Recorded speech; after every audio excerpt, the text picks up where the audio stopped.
I called 100 renewal calls and no one picked up the phone. I'm like, do you know how statistically unlikely that is? Like, like, and no one called you back. Stephen Harrington, the diva, how are you doing today? Wonderful, wonderful. And yourself? You know what? I can't complain. No one would listen. Oh, well, I would listen. It's probably not a great idea. But today we are gathered here to discuss how to run an insurance agency. Wait, I've done that before. Yeah, it sounds pretty cool, right? So I think when we work with a lot of agencies, what we find is that there's no real like Processes. processes, but not just like processes, like how to do an endorsement, but like a big one I always think about is like when's the last time everyone's done reviews? And it's like, well, I do them as needed. I'm like, that can't be good for morale and culture to not know how you're doing or when you're going to get a raise, right? Like, or what metrics do you look at? And it's like the P&L. Right. I think how to run an agency is actually something that is not well often taught. It's just sort of we kind of keep the ship afloat is what the vibe I get. I agree. And one of the things you said was culture, right?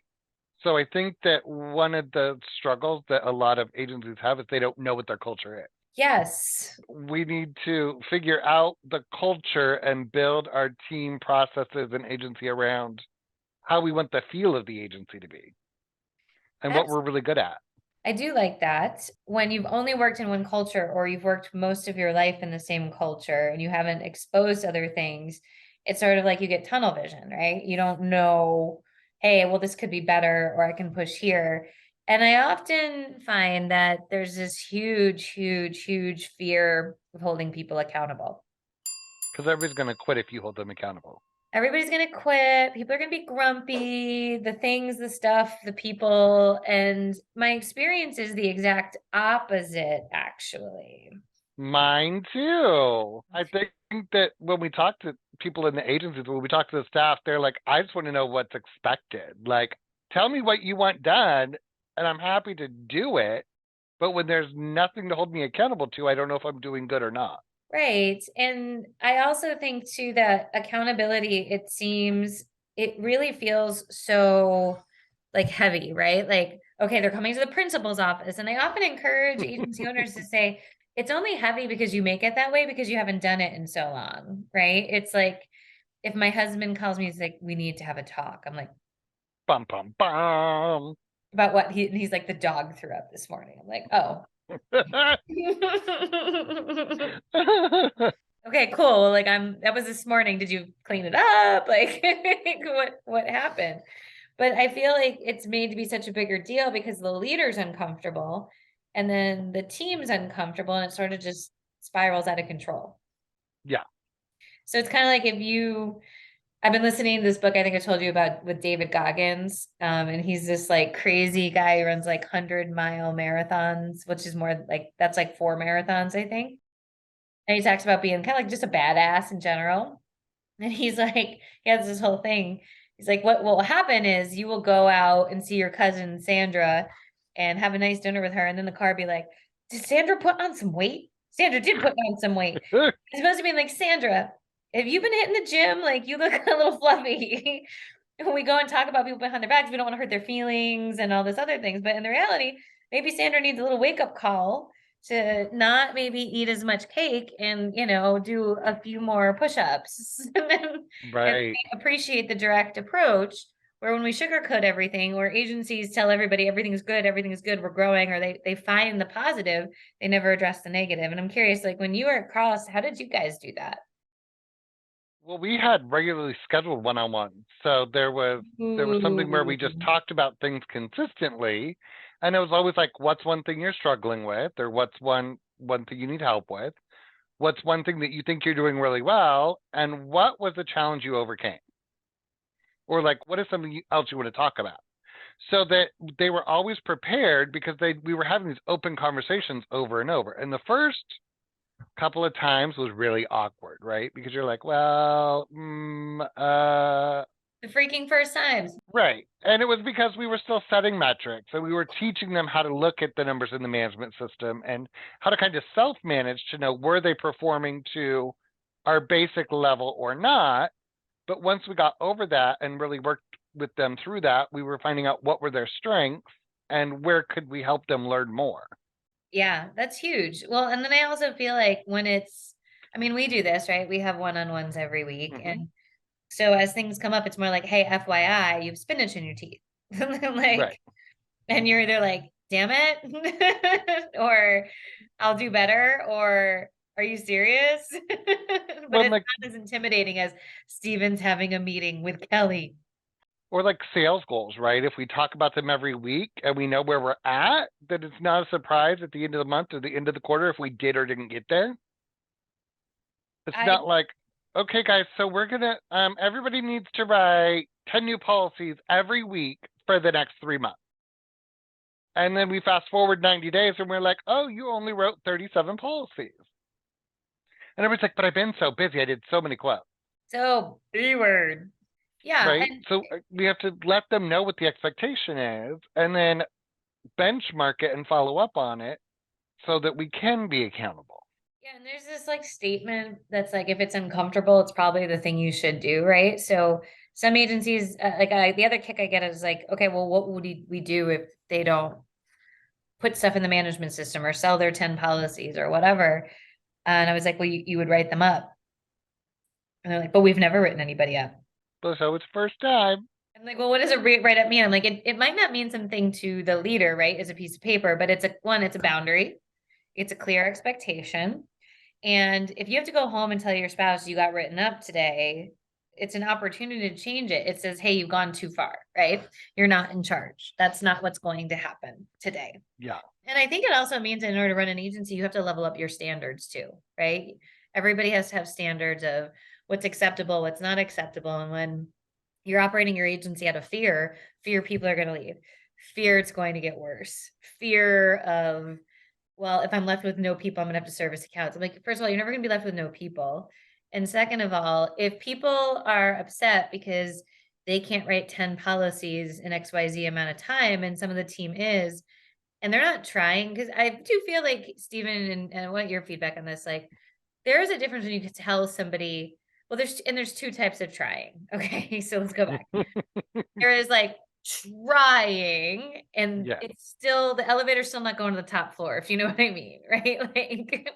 Like I sent 7 emails to try to get a policy quoted, and nobody returned any of my emails. yeah, or like, hey, I got on a renewal review and it took a whole hour that one call, so I couldn't get to it. There's like effort, but it's effort like covered in mud, or Mm-hmm. like, and then there's people who are like, you see them developing, they're building the skills, the train's on the tracks. Given another couple weeks, they probably click through. Like I feel differently on both those two. One is Right. trying to sell you on the fact that they're trying, and one is actually trying. But I think that you need to build it up too. You can't Right. just be like, guess what, guys? We have all these metrics and we're going to match them and we're going to meet them all tomorrow and we're going to hold you accountable to them. It's like, hey, here's what we're working towards. Here's how we're going to get there. Yeah. And as you're struggling or as you're succeeding along the way, we're going to recognize that and see how we can help you get to these goals. Yeah, absolutely. And also too, if you have a clear expectation, you can say, hey, you failed it, but I feel like you're on the right track. Let's give you another 30 days. And you as the leader can play that game. But you also have to be cognizant of the person who is selling you on how hard they're trying. Because like I've been there a million times. It's like if you redirected this energy towards the actual thing you should be doing, it would be so much better. Where it's like the person that makes 100 calls, like I made 100 calls. I called all 100 people you told me to, and I didn't sell a single thing. And it's like, okay, so we listened to the calls, and they're like, hey, I just wanted to know if you wanted an umbrella. No? Okay, cool. Hey, my boss told me to call you, so like, I was just wondering if you wanted a home quote today. Oh, you don't? All right. Peace. Right. So, I mean, there's like going through the motion or there's going through the emotion. I mean, that's one of my favorite. Like, I realize I'm sure I had to fix my face, and I think you've had similar experiences where it's like somebody be like, "Well, here's the thing," and they get like a little snotty. Right. It's They're my like, favorite part. I just want to let you I, know. I called 100 renewal calls and no one picked up the phone. I'm like, do you know how statistically unlikely that is? Like, you're like, and no one called you back. And then you go looking and it's like they really didn't make any calls. Like there's no phone volume. Like, or my other favorite was the umbrella one. Like I asked up for 100 people to quote their umbrella. And you know how many people said yes? None. Yeah. And I'm just like, that's a terrible statistic that you should not be proud of. Like, you're selling me on the fact that no one wants an umbrella, but I know that to not be true. But you didn't think through. This is what I'm saying. The elevators don't always go to the top floor, right? Like you didn't think through the fact that Bless your basically soul. saying you're terrible. It sounds like we're going to be doing some role play. It's like, how did you ask? Like, what did you say? Did you tell them like, would you like to spend another $400 on your insurance this year? Like, what did you do? Well, that's what, like, I saved a voicemail from a salesperson. I don't even know where they're from, and I play it when I'm doing sales training with new producers now. And I'm like, listen to this voicemail. This is what not to do. And this guy calls. He's like, "Hi, Steven. This is Randy, and I'm calling because we need to connect about some things. So, at your earliest convenience, if you could get back to me, that would be great because we really need to get this taken care of. And like, my number is, and it would be great to talk to you soon. So, yeah, just give me a call back so I can mark down that we talked." Yeah, it's sort There's of like no details about anything. I was left more confused at the end of the call than I was at the beginning of the call. I'm like, why would I ever call this person back? it's a very fair point. I don't know. I'm always just like kind of amazed at people who sell us harder. But can we talk about something that's just like been like burning me lately? Yes. Can I use this as a therapy session? I am running thin on some patience for, I've said this before. I am super passionate about agencies and their reports and their data. And I'm super unpassionate about agencies who think that there's a magic wand and that, like, because you're working with us, your data is magically perfect. It's like there's a lot that goes into it. There's probably thousands of fields in your management system. And it is a process. It's not a destination. There is no easy button. And I know agencies get burned out because it's like, okay, well, now this and now this. When is this going to be right? And I would say it's like, it's probably like 3 to 6 months because a lot of times you have to go back and clean things up. And I know you specialize in this in Hawksoft. Right. Sometimes it's a download. Sometimes it's you're just not thinking of something like, we have a lot of agencies that do some health and life, and then the life premium skews everything out. It's like, well, that's not a real premium. Okay, well, okay, you got life policies. Let's take out the life. Like it's so many layers of it.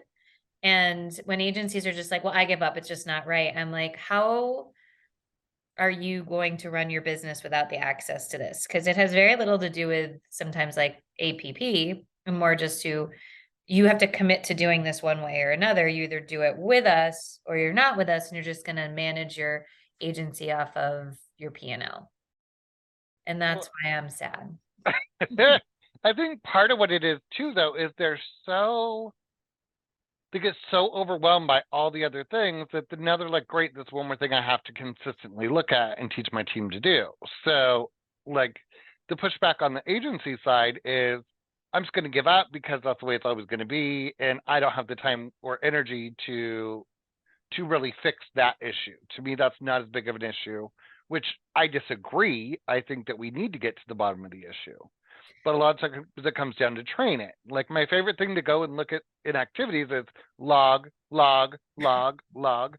I'm like, oh, look, Sharon had 112 logs this week. And they're like, yeah, what was she doing? I'm like, logging. And I'm like, well, we need a task or an activity as part of that log. It's just, And they're like, oh, but why?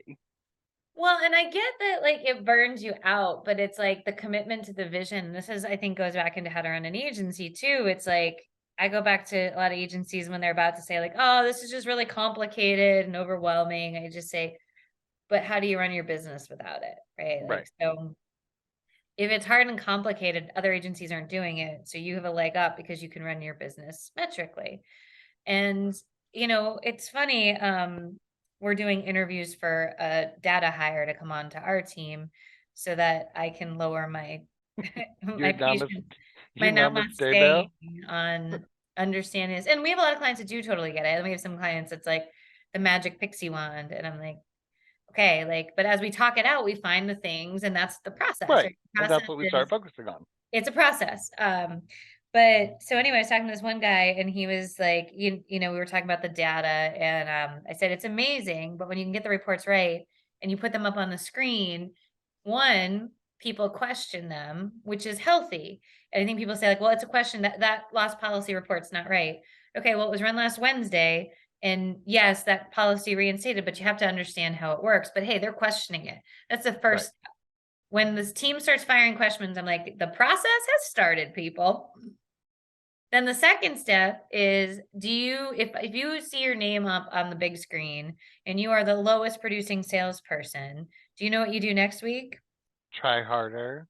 100%. When you don't know where you stand in the pack, do you know what you do every week?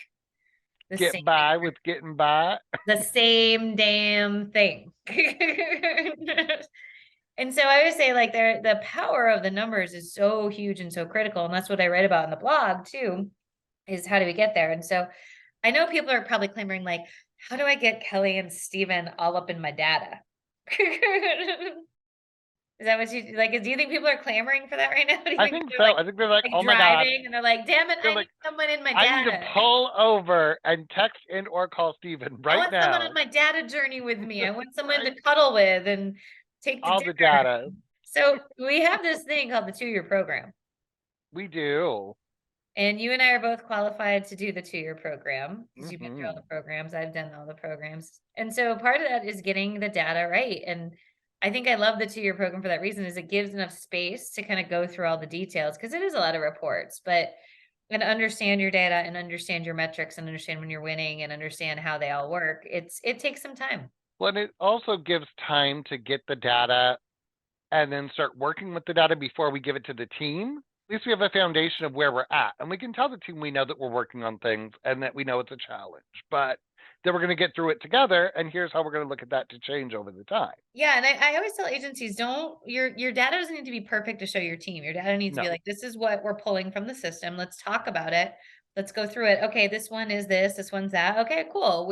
We better understand it. And so I don't know. I just always think like I want as many data points as I can get in my business, and I just struggle when people don't, but then they need us to help them. But So I if think you're some, listening to this and you have data patience, you can contact us. If you don't have data patience, I think you should go see some kind of you can still therapist, reach out to us and we will be happy to talk you through the process. get some Xanax, and then let's go through your data Okay. as maybe there's a All right. maybe we need like data and chill, like Netflix and chill. It's like we're gonna Yes. just data and chill. We're gonna hover right here until we understand it and get it right. Maybe I'll start a special therapy session every Wednesday called Wine and Wine Wednesdays. Ooh, wine and wine, wine, wine and Wine wine and Wednesdays. wine Wednesdays. I like that. I might come. Text me if you're interested. We'll set up a group. I agree. I think the 2-year program is all about how to run your agency. It's so cool, like, because we've got some people coming off the 2-year program now, and just to see how much more in control they are of their business, where before the business was running them, and they're able to see things and take more risks. The team trusts them more. The team likes seeing the data. The lowest hanging fruit is gone. Like the Right. people who are just not a good fit, because we can see that, and they don't really like being held accountable. So it's just a really cool thing. So if your agency feels like it's kind of kicking your butt and running it, I think you should really reach out and talk about our 2-year program. Well, the 2-year program is almost like having a COO in your agency for 2 years. A coup. A Oh, cool. coup. Somebody to help with operations, somebody to help with therapy, Someone to help with talk through the sales and problems. retention and to come in And and say it the same thing you're saying, just from a different perspective. yes, I was working with an agency today talking about their assessment launch with the team. Like we've done the interviews, we've done the work, we've come up with job descriptions, got it all ready to go, and I'm getting ready to go out there live. And they're like, "Well, can we really do that?" And I'm like, "Why can't we? Like they know change is coming, and I think they're going to be ecstatic, Yeah. especially if this one and this one, and we get this one's buy-in ahead of time." And they're like, "I would have never thought of it that way." I'm Yeah. like, well, that's why we work with you to get to know your team so we can make some of these things happen as a partner. And the Well, owner's like, well, they'll listen to you more than me. And I'm like, perfect. I'll sell it. You put the bow on top. You used to do that to me all the time when you were at college. You're like, well, I did. Kelly said that we're doing this, or I Or can I'd be like, have do I Kelly need join our next meeting if you guys hit this goal. do you want me to tell Kelly you didn't watch your video? And they'd be like, no, I promise I'm gonna watch it right now. But if it was me, they could have cared less. And then it got to the point where I'm like, maybe if we hit our sales goal, I can convince Kelly to show up to one of our meetings. And they're like, Kelly will come to our meeting. And I'm like, uh-huh. But you Oh, have to sell a lot first. And they're like, we're gonna sell. We're gonna sell. I love it. So anyway, if you're looking for this, contact us, but check out our blog on how to run an agency.